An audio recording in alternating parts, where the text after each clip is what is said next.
JKC खबर अब तक में आप सभी का स्वागत है। मैं हूं आपके साथ नीरू शर्मा। खबर अब तक में आगे बढ़ने से पहले आइए नजर डालते हैं इस वक्त की प्रमुख सुर्खियों पर।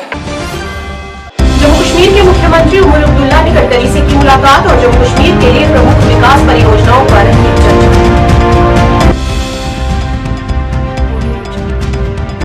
जम्मू कश्मीर भाजपा के महासचिव अशोक कौल ने कहा कि अगर गांधरबल जैसे हमले रुकेंगे तभी जम्मू कश्मीर में राज्य का दर्जा बहाल करने के बारे में अंतिम फैसला लिया जाएगा। सीपीआईएम के अध्यक्ष और विधानसभा सदस्य कुलगाम एम.वाई. तारिगामी की अध्यक्षता में आज टाउन हॉल कुलगाम में कार्यकर्ता सम्मेलन का किया गया आयोजन।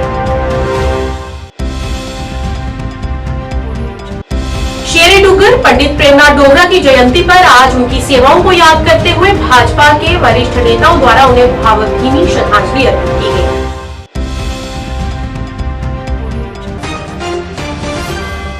क्या आप परेशान हैं? आज ही संपर्क करें। 100% गारंटी के साथ पाए हर परेशानी का समाधान। प्रेम विवाह के लिए माता पिता को मनाना, प्रेमी प्रेमिका में झगड़ा, सौतन दुश्मन से छुटकारा, तलाक केस, नौकरी कारोबार में रुकावट, विदेश यात्रा या कर्ज मुक्ति, लॉटरी नंबर पाओ 649 हो या लोटो मैक्स, प्यार में धोखा खा चुके प्रेमी प्रेमिका एक बार जरूर। अब समाचार विस्तार से। जम्मू कश्मीर के मुख्यमंत्री उमर अब्दुल्ला ने केंद्र शासित प्रदेश में चल रही सड़क परियोजनाओं और भविष्य की विकासात्मक पहलों पर चर्चा करने के लिए आज नई दिल्ली के केंद्रीय सड़क परिवहन और राजमार्ग मंत्री नितिन गडकरी से मुलाकात की। उच्च स्तरीय बैठक में महत्वपूर्ण राजमार्ग परियोजनाओं और पूरे जम्मू कश्मीर में परिवहन सुविधाओं को बढ़ाने सहित सड़क बुनियादी ढांचे के विस्तार पर ध्यान केंद्रित किया गया। सीएम उमर अब्दुल्ला ने प्रमुख परियोजनाओं में तेजी लाने की आवश्यकता को भी व्यक्त किया।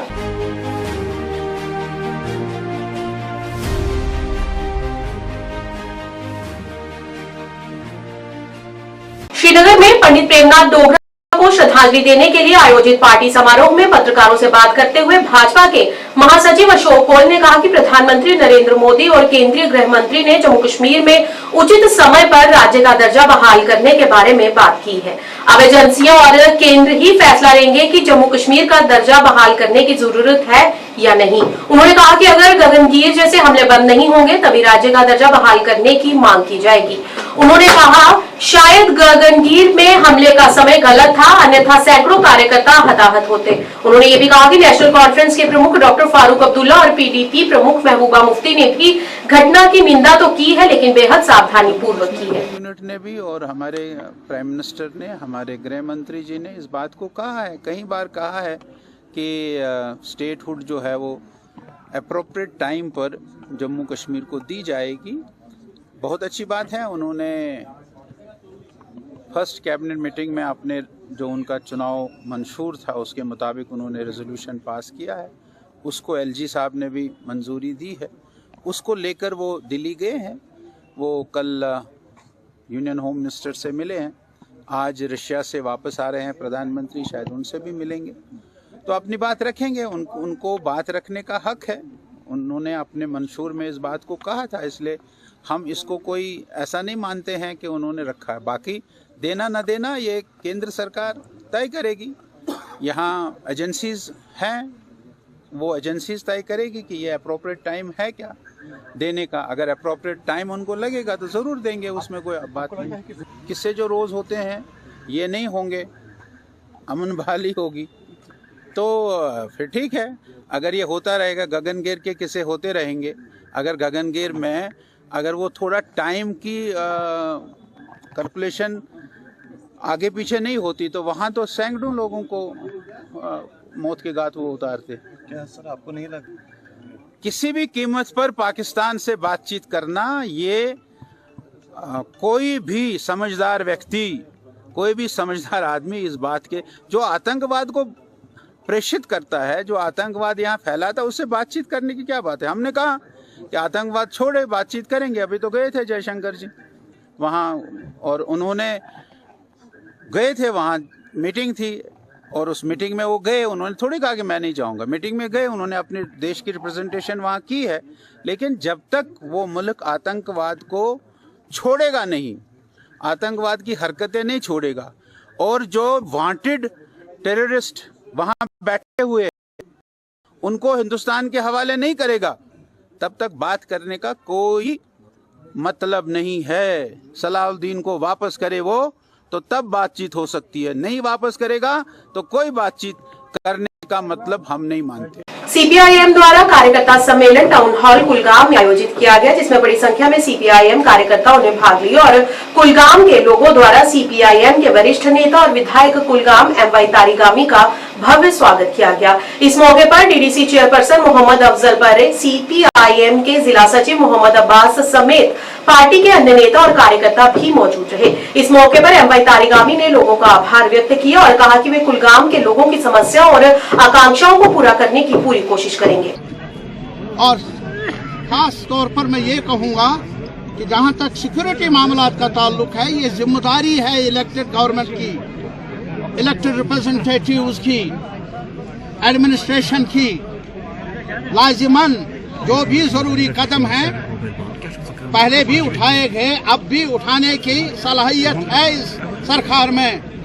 अमन की बहाली में उन्हें अवामी ताउन हासिल है और अवामी ताउन हासिल होते हुए मुश्किल मामलात को सुलझाया जा सकता है, ये हमारा तजुर्बा है।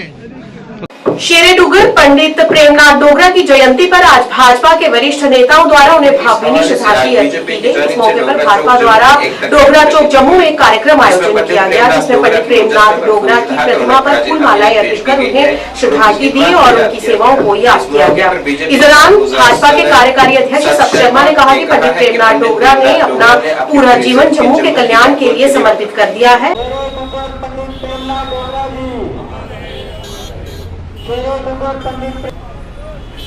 जम्मू कश्मीर आज पंडित प्रेमनाथ डोगरा जी को उनके जन्मदिन के ऊपर याद कर रहा है, नमन कर रहा है। छोटे से गांव स्मैलपुर में, और इस स्मैलपुर गांव का भी एक अपना इतिहास है।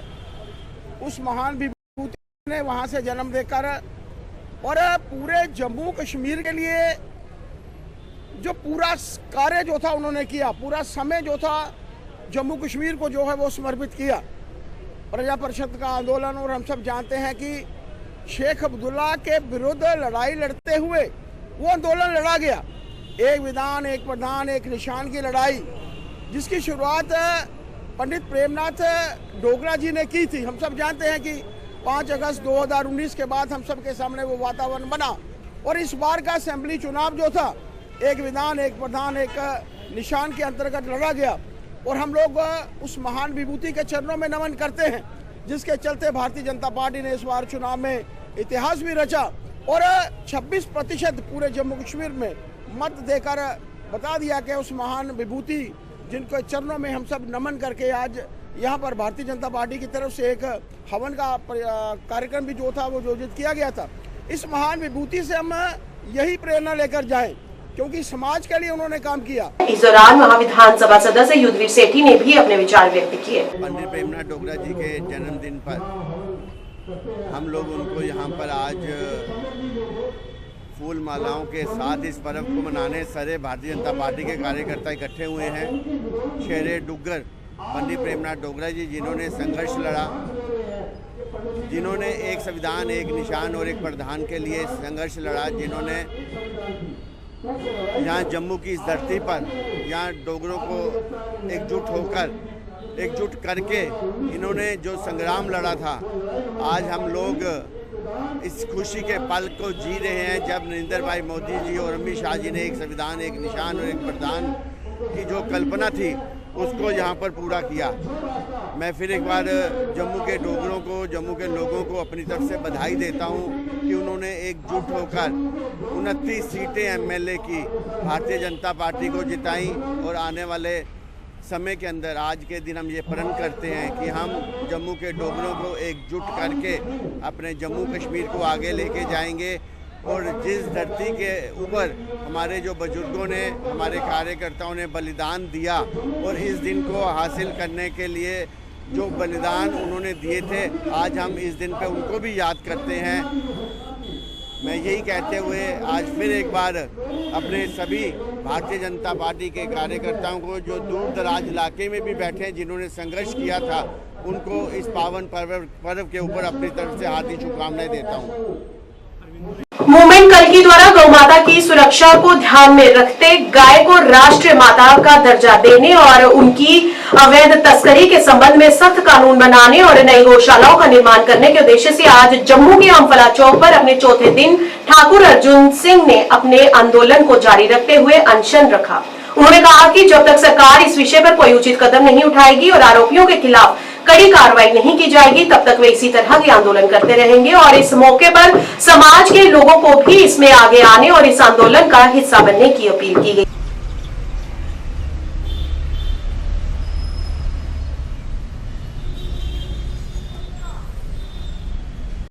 जी नमस्कार, जय हिंद, जय भारत, जय गौ माता। मेरा नाम रोहित बजरंगी है।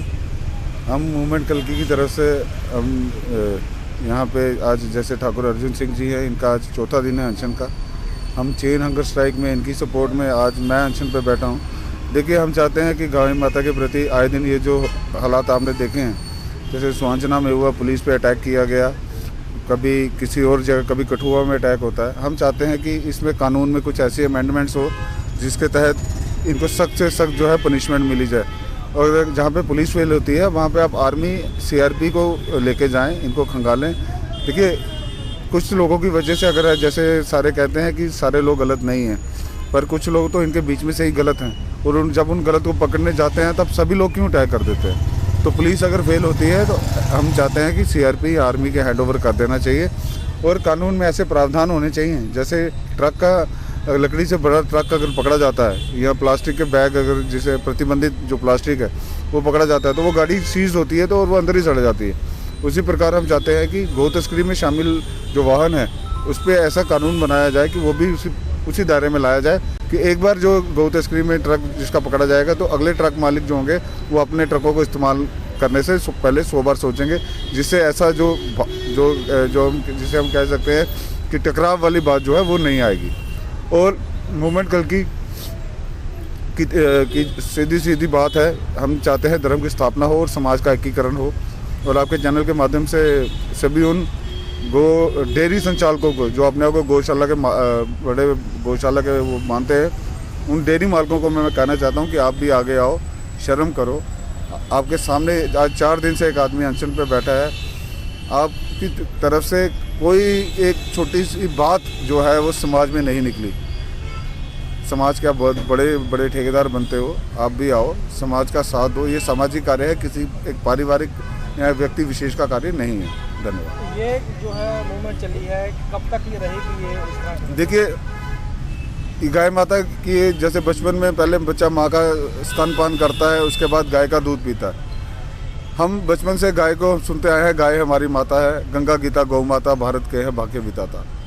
देखिए, जब तक गाय माता हमें ऊर्जा देती रहेगी, जब तक घट में प्राण है, हम ये जो मूवमेंट है चलाएंगे। धन्यवाद। आज भैरव अष्टमी की पूर्व संध्या पर चौक चबूतरा के पास श्री काल भैरव मंदिर जम्मू में एक विशाल भंडारे का आयोजन किया गया। आज सुबह हवन यज्ञ और कन्या पूजन के साथ इसकी शुरुआत की गई, जिसमें बड़ी संख्या में भैरवनाथ जी के भक्तों ने आकर माथा टेका और आशीर्वाद प्राप्त किया। और आज इस मौके पर मंदिर के प्रधान ने पत्रकार वार्ता कर नवंबर माह में होने वाले वार्षिक विशाल भंडारे को लेकर भी अहम जानकारी साझा की।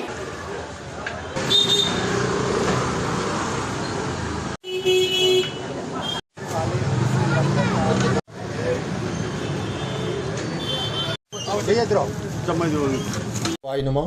भगवान शिव के 5वें रुद्र अवतार हैं भगवान काल भैरव जी।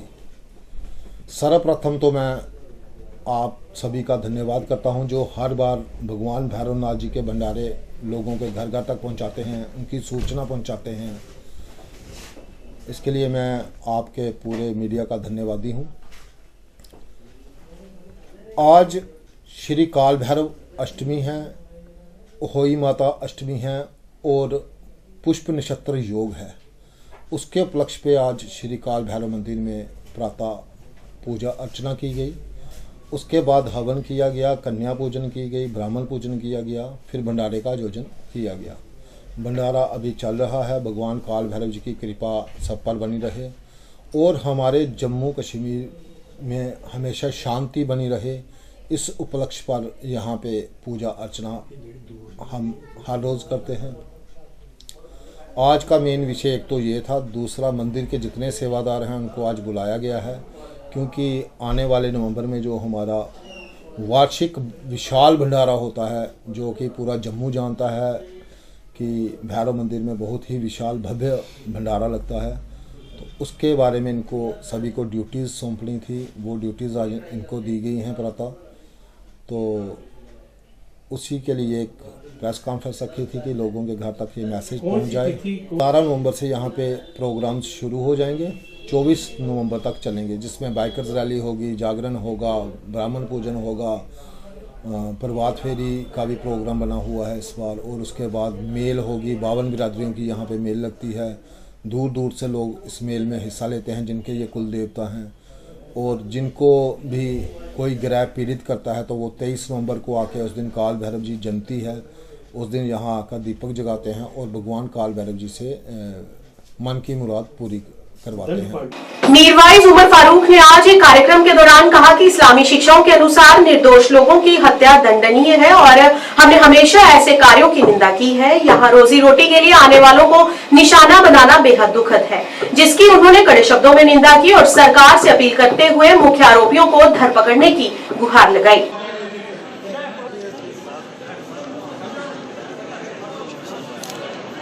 थोड़ा बेटा साथ आओ ना थोड़ा। Thank you.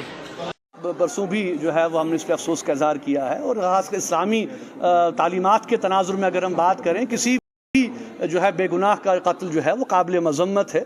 हम तो हमेशा से ये कहते हैं कि जो है वो इस किस्म के वाक़यात की हम मज़म्मत करते हैं। जो कोई भी यहाँ पे आ रहा है रोज़ी रोटी के लिए, माश के लिए, तो उनको टारगेट बनाना ये अफसोसनाक अमल है, इसकी हम पुरज़ोर मज़म्मत करते हैं। कल देखा गया कि 5 साल के अरसे के बाद मैं भी बंद रहा और मौका नहीं मिला कि हम मिलें, आपस में बात करें। इन 5 साल अरसों में हमने बहुत से हमारे साथी थे जो कि इंतकाल कर गए, उनकी भी हमने याद की। बहुत से अभी भी जेलों में हैं, उनको भी हम याद कर रहे हैं। तो हम मिले पहली बार, तो इंशाअल्लाह उम्मीद है कि आइंदा हम मिलते रहेंगे। बांदीपुरा विधानसभा के सदस्य सोनावारी एडवोकेट हिलाल अकबर लोन ने डाक बंगला सुंगुल में उप प्रभाग अधिकारियों के साथ समीक्षा बैठक की अध्यक्षता की। बैठक में एसडीएम सुंबुल मुर्तजा अहमद, तहसीलदार सुंबुल, तहसीलदार Hajin, BDO Sumbul, BDO Hajin, BMO Hajin और क्षेत्रीय अधिकारी उपस्थित रहे।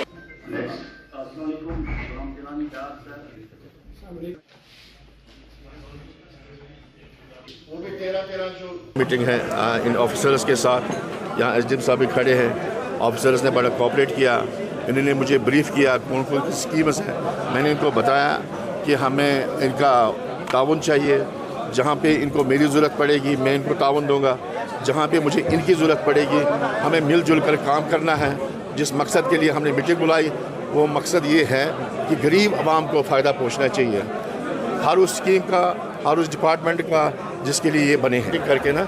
इस अवसर पर विधायक ने पीडीडी, सड़क संपर्क, जल आपूर्ति मुद्दे, स्वास्थ्य, स्कूली शिक्षा, सिंचाई नहरों के नेटवर्क में तेजी लाने, ग्रामीण विकास, बागवानी, कृषि कार्यों और योजनाओं और सार्वजनिक महत्व के अन्य मुद्दों से संबंधित विभिन्न विकासात्मक मुद्दों का जायजा लिया। जो बिजली का जो बहरान है इसको हल करेंगे, बिजली को इम्प्रूव करेंगे, अनशेड्यूल्ड पावर कट जो है उसको ख़त्म करना है। इसकी बात करिए हमने वो वहाँ क्या नाम है अशम, ये सारी इसकी अखबार अशम की बात की है। इंशाल्लाह हम करेंगे, इस पे काम करेंगे। अभी तो जुमा 8 ही दिन हो गए मुझे बने हुए, लेकिन इनके साथ जो मैंने तबादला ख्याल किया ऑफिसर्स के साथ, हम इंशाल्लाह और बैठेंगे, देखेंगे कहाँ कमी रही है, कहाँ पेशी रही है, उसको दूर करेंगे इंशाल्लाह। ऊपर जो ऑफिसर्स बैठे हैं सेक्रेटरीट में, they are very much cooperative. तो उनकी जो काउंसिल ऑफ मिनिस्टर्स और एडमिनिस्ट्रेशन की बहुत अच्छी बनती है। डाउन द लाइन यहाँ पे जो एरिया में या डिस्ट्रिक्ट एडमिनिस्ट्रेशन है तो वो भी बड़ी कोऑपरेटिव है। खबर अब तक के आज के इस अंक में इतना ही। नया अंक लेकर फिर हाजिर होंगे, तब तक के लिए दीजिए इजाजत। नमस्कार।